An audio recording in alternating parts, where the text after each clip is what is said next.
xeeldheerayaasha sharafta leh taliyaasha ciidamada difaaca wadamada bariga Afrika iyo wakiiladooda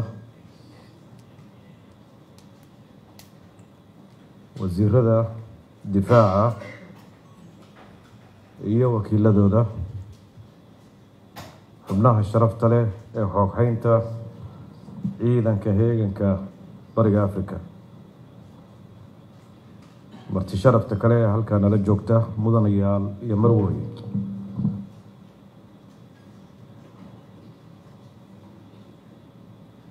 subax wanaagsan soo dhawaada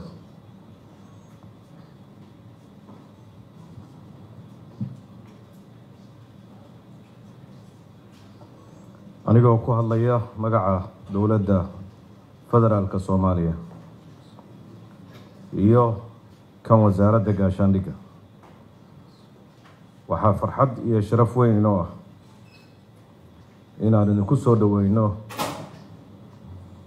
dhammaantiin magaalada Muqdisho caasimadda Jamhuuriyadda Federaalka Soomaaliya anigoo ku faraxsan maalmihii la soo dhaafay ee kala duwanaa in la soo qaatay technical teamkii iyo taliyaasha shirkii taliyaasha in uu si fiican ku socday waqti fiican la soo qaatay doodo fiican oo qiimo leh ay dhaceen aad ayaan ugu mahadcelinayaa ka soo qaybgalkiina shirkan anigoo og inay jiraan qaar badan oo idin ka mid ah oo safaro dhaadheer u soo maray si halkan u soo gaaraan dhammaantiin waad mahadsantiin qiimo weyn ayaynu ugu fadhidaa shirkan inuu ka dhaco markii koowaad magaalada Muqdisho qayb ka mid ah solidarity-ga iyo garab istaagga Soomaaliya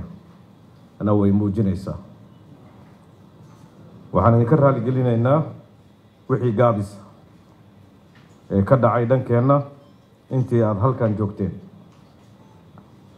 waxaan idin xaqiijinaynaa in howlwadeennada wasaaradda iyo taliska ciidanka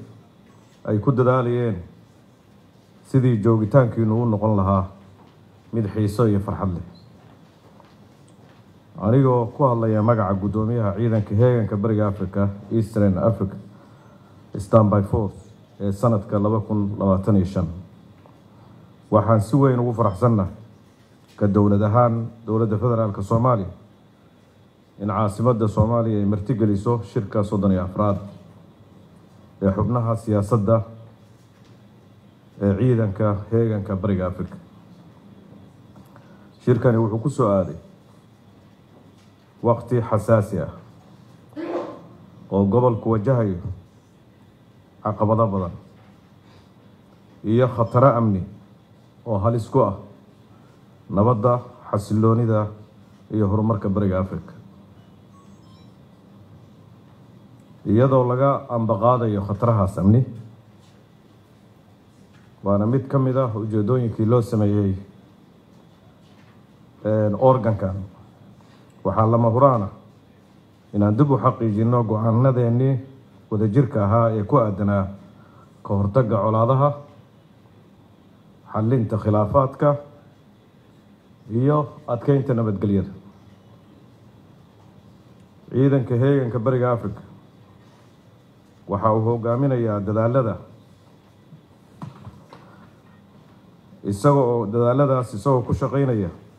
waajibaadkii loo igmaday iyo heshiiska dawladaha xubnaha ka waxaan ku kalsoonahay in xeeldheerayaasha sharafta leh ee halkan isugu yimid ay diyaariyeen qorshayaal istiraatiijiyadeed oo saldhig looga dhigayo xog ogaalnimo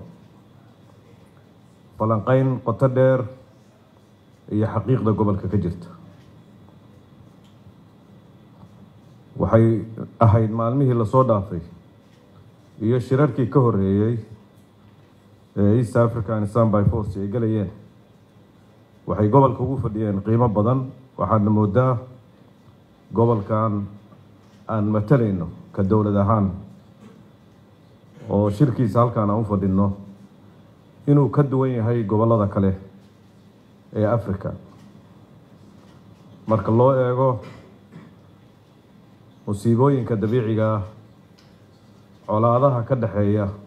dowladaha dhexdooda qaarkood iyo dowladaha dariska khilaafaadka ka dhex jiray laftooda gobolkan inuu si gaar ah uga duwan yahay gobollada kale ee Afrika taasi waxay nasaaraysaa waajib gaar ah oo ah inaan u duubanno in dalalka gudahooda khataraha amniga oo ka jirana si collective ah iyo sidii loo xallin karo loo xalliyo annagoo ka mahadcelinayna ciidamada Afrikaanka ee ATMIS ama AMISOM ama AUSOM hadda loo bixiyay oo dowladaha halkaan fadhiya qaarkood ay ka mid yihiin in ay Soomaaliya u soo gurmadeen xilli hore 2007 xilli ay ku signayd dalkani inay argagixisadu si toos ula wareegto waxaan mahadcelinaynaa Uganda ayaa ugu soo horeysay oo gurmadka u horeysay ciidamadeeda halkaan ku soo aamintay mid ka mid ah generaaladii ugu horeeyana oo hogaaminayana uu fadhiyaa General Mugisha maanta isaga matalaya waxaa ku xigay Burundi oo runtii iyaguna naf badan huray halkaan yimid kadibna dowladuhu tartiib ayay ugu soo biirayeen dowladaha halkaan jooga oo Kenya Djibouti Ethiopia kulligood way ka mid yihiin iyo intaas ay u badan yihiin marka waan ka mahadcelinaynaa waa mid ka mid ah effortska kala duwan ee wadamada Afrika aan uga mahadcelinayno inay qayb ka ahaayeen xasiloonida hadda Soomaaliya ay dareemayso ayadoo taasi sacrifice badan lagu bixiyay dadka Soomaaliyeed iyo ciidamaduba ay qayb ka ahaayeen Afrika markay isku gurmato wuxuuna ahaa unique ayuu ahaa howlgalkii halkaan ka jiray runtii guulo badan ayuu xaqiijiyay inkastoo hadda caqabada waajahayo xagga fundinka ah ayaa bilahan u dambeeyay guud ahaan waan ka mahadcelinaynaa munaasabadan oo kale marka la joogana munaasabadaha looga mahadceliyay tahay dowlad aan qayb ka mid ah wiilasheedii iyo gabdhaheedii qaaliga ahaa ku bixin ma jirto oo dowladda hadda aan xusnayn marka waan ka mahadcelinaynaa qiimo weyn ayayna inoogu fadhidaa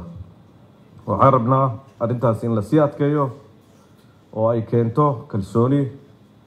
ay wadamadan isugu gurmadaan oo laga ilaaliyo in la siyaasadeeyo ama laga ilaaliyo in la geliyo arrintaas maaragtay dhibco ama in loo yeelo in laga ilaaliyo waxaan sidoo kale jecelahay inaan u mahadceliyo saaxiibada ciidamada heeganka bariga Afrika oo ninkii matalayay hadda halkaan uu ka hadlayay kelimadaha wanaagsan ee ay soo jeediyeen iyo taageerada joogtada ah ay la garab taagan yihiin East Africa Standby Force saaxiibadaas waa ku mahadsantihiin qiimo weyn bayna ku fadhidaa kuwaasoo dadaalkooda joogtada ah uu fududeeyay xiriirka ka dhaxeeya xoghaynta iyo beesha caalamka taageeradiina aan kala go'al lahayn waxay kaalin muhiim ah ka qaadanaysaa horumarinta dadaalada nabadda gobolka adduunkuna waa adduun isku xiran oo meeshii wax ka jiro haddaan la xallin adduunka nabadda oo kale ayay ku faafaysaa marka waa ku mahadsantihiin sidoo kale waxaan u mahadcelinayaa xoghaynta ciidanka heeganka bariga Afrika oo runtii xiriir joogto ah iyo dadaal xoogan muujiyay generaalka dadaalkooda qabsoomidda shirkan muhiimka ah iyagoo kaalin mugle ka qaatay isku dubaridka ka qaybgalka wasiirada difaaca taliyaasha ciidamada iyo khubarada farsamo ee ka yimid dalalka xubnaha ka ciidanka heeganka bariga Afrika waxaan garowsannahay hawsha baaxadda leh ee la qabtay. waxaan bogaadinaynaa xirfadda, kartida iyo dulqaadka howlwadeennada xoghaynta ciidanka heeganka bariga Afrika iyo wasaaradda gaashaandhigga oo iskaashanaya. inta aynan guulagelin doodaha muhiimka ah, waxaan idiin rajaynayaa kulan miro dhala oo wax ku ool ah. ugu dambeynna, joogitaankiina Muqdisho waxaan idiin rajaynayaa inuu noqdo mid xus gaar ah leh, annaga qiimo gaar oo nagu fadhiyaa. haddii waqti la helana, runtii waxaan rabnaa inaan magaalada laydinku soo wareejiyo intiina shirku markuu dhammaado ama biri laga yaabo inay joogto, inaan program idiin samayno. aan meelaha qaarkood xeebta Liido ay ka mid tahay, xeebta Liido oo xeeb taariikhiya oo aad u qurux badana, inaan idin geyno. oo dadka Soomaaliyeed waxay caan ku yihiin martigelinta, waliba markay martida u timaado qiimaha badan waxay u qalaan neef yar oo dhayla oo geela, inaad geelaasna nala cuni doontaan intiina biri joogta. waxaan rabaa ugu dambeyntii inaan idinkaga mahadceliyo mar labaad iyo mar kale inaad na soo sharafteen. waxaana rajaynaynaa in go'aamo miro dhala ay ka soo baxaan shirkan oo horey looga ambaqaado howlihii hore u socday. aad iyo aad baa u mahadsantiin.